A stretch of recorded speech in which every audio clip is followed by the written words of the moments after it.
Assalamualaikum warahmatullahi wabarakatuh. Hai teman-teman semuanya, apa kabar? Semoga selalu sehat, selalu diberikan kemudahan, kelancaran, serta keberkahan oleh Allah dalam usia maupun rezekinya. Amin ya rabbal alamin. Seperti judul thumbnail, saya mau cek anggaran ya untuk minggu kedua. Ini saya lagi masak dulu nih teman-teman untuk menu diet saya, yaitu ikan kembung yang saya masak dengan bumbu pindang cemplung. Jadi bumbunya cuma dicemplung-cemplungin kayak tadi rempah-rempah kayak lengkuas, kemudian serai, daun salam, dan ini ikan kemunya udah dimasukkan, ditambahkan sayur yaitu kacang, ada cabai utuhan juga, bumbu halusnya ada merica, ada garam, ada gula aren, kecap, dan saya tutup sampai matang ya teman-teman.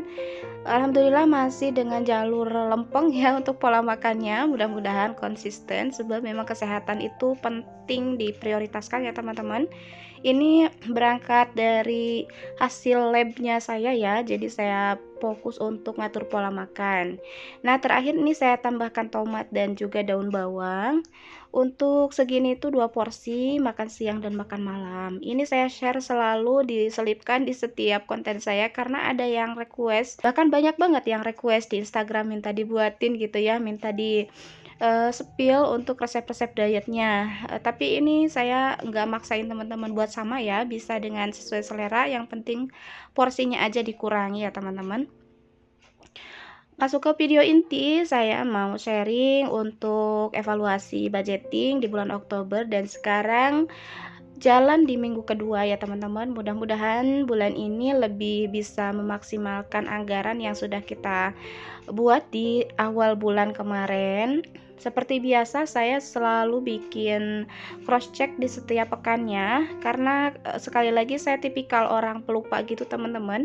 Kalau misalnya ngambil anggaran dari posnya itu kadang-kadang dibalikin, kadang enggak gitu kembaliannya, kecampur-campur di dompet kecil yang biasa saya bawa kemana-mana gitu. Pas dicek di akhir bulan kalau misalnya nggak ada cross check setiap pekannya itu saya jadi bingung loh, uangnya pada kemana gitu. Terus kalau di dompet banyak yang pecahan-pecahan, itu bukti dari saya tuh lupa gitu, nggak ngebalikin kembaliannya gitu teman-teman. Nah sekarang biar sayanya makin semangat, jadi saya bikinin aja video gitu biar lebih apa ya, lebih hati-hati gitu dalam mengatur keuangannya supaya berhasil aja gitu. Jujur saya lebih beda rasanya ketika saya ngatur keuangan tanpa dipublish sama ngatur keuangan berikut publish ke sosmed gitu. Jadi aya Sundanya keluar nih teman-teman. Jadi ada rasa tanggung jawab besar gitu untuk bisa sinkron antara apa yang saya share di sosmed sama realita di kehidupan saya gitu teman-teman. Nah ini udah masuk di pekan pertama, saya pindahkan dari catatan handphone. Yang biasa saya lakukan kan nyatetnya di handphone ya teman-teman. Yang pertama ini ada dana beras, kemarin beli beras sama telur sama minyak goreng juga. Sisanya itu beras berapa, sambil lihat catatan nih saya teman-teman, sisanya ada 32.000.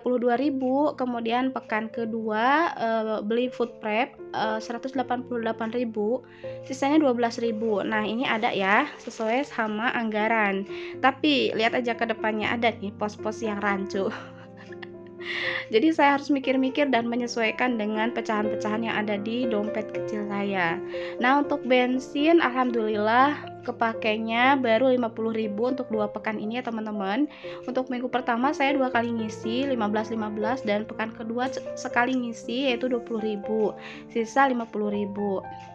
Kemudian untuk LPG ini ada pembelian LPG udah terjadi 2 kali ya teman-teman. Jadi 23 dan 23 total 46.000, ada sisa 29.000. Selanjutnya ini ke WiFi udah dibayarkan. Kalau WiFi itu masuknya ke dana tetap kebutuhan tapi di kategori dana tetap sebab dia nggak bisa dikurangin, memang wajib dibayar segitu. Untuk kesehatan habis ya teman-teman, karena kemarin tuh saya ke dokter habis 127.000. Jadi anggaran yang 100.000 ini tentu minus 27.000 ya teman-teman. Sebab ya qadarullah gitu ya. Kita nggak bisa memprediksi akan sakit di bulan Oktober atau tidak sakit. Jadi memang anggaran ini hanya perkiraan. Untuk itu saya masukkan di kategori dana tidak tetap. Nah, kemudian untuk air baru kepake 1 kali atau ngisi sekali 25.000, ini ada sisa 50.000. Kemudian untuk keperluan anak, nah ini yang receh-recehannya saya masukkan ya teman-teman ke resleting yang ada di dompet pintar ini, ada resletingnya.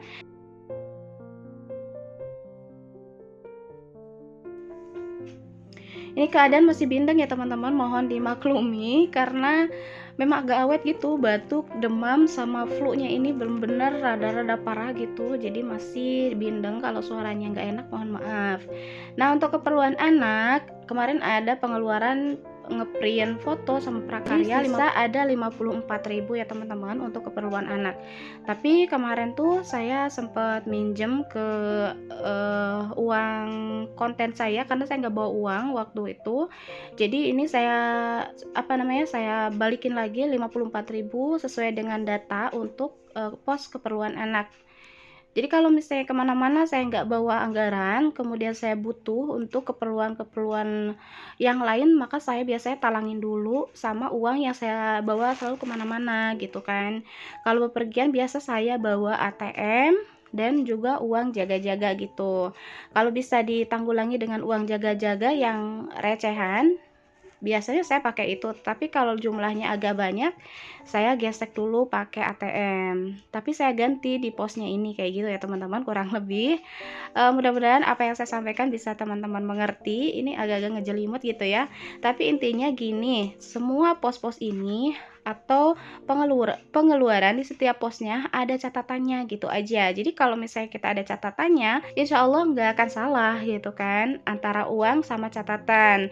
Kecuali memang uangnya yang tidak langsung dimasukkan itu biasanya yang agak bingung, tapi sebenarnya uangnya ada, hanya kecampur-campur gitu teman-teman.